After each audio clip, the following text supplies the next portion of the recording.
परिवीक्षाधीन सहाय्यक जिल्हाधिकारी पूजा खेडकर यांच्या अडचणीत वाढ होताना दिवसेंदिवस दिसत आहे। त्यांच्या कुटुंबियाच्या अडचणीत दिवसेंदिवस वाढ होताना दिसत आहे। व्हायरल व्हिडिओ नंतर त्यांच्या कुटुंबियावर काल रात्री दरम्यान जो आहे तो गुन्हा देखील दाखल करण्यात आलेला आहे।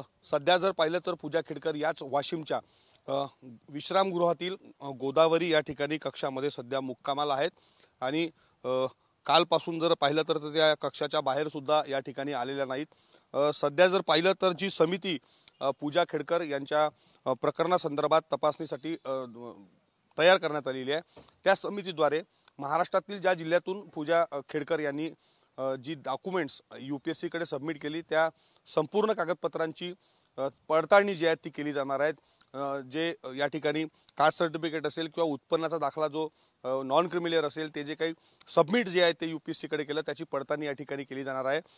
उत्पन्न गटाचं जे प्रमाणपत्र त्यांनी सादर केलं त्यामध्ये जे उत्पन्न त्यांनी दाखवलेलं आहे त्याची सुद्धा तपासणी जी आहे ती या समितीकडून केली जाणार आहे।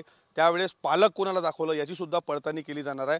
या संपूर्ण यामुळे जर पाहिलं तर पूजा खेडकरांच्या अडचणीमध्ये वाढ होण्याची चिन्ह जी आहेत ती शक्यता जी आहे ती नाकारता येत नाही।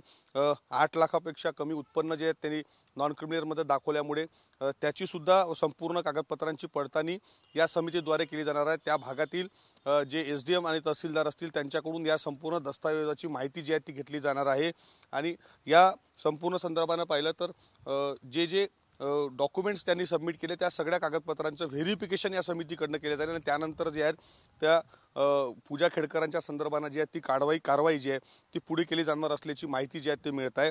सध्या जर पाहिलं तर पूजा खेडकर सध्या याच वाशिमच्या विश्रामगृहामध्ये आहेत आणि त्या अजूनपर्यंत आज जर पाहिलं तर बाहेर जे आहेत ते या ठिकाणी निघाले नाही आहेत। नेमका आता पुढे काय कारवाई पूजा खेडकरांवर होते हे पाहणं महत्त्वाचं ठरणार आहे।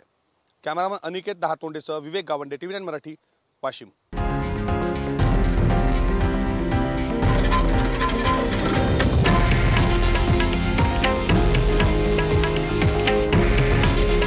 हे आहे देशातील नंबर 1 न्यूज नेटवर्क आणि आपण पाहत आहात TV9 मराठी। काळजी तुमची, हित महाराष्ट्राचं।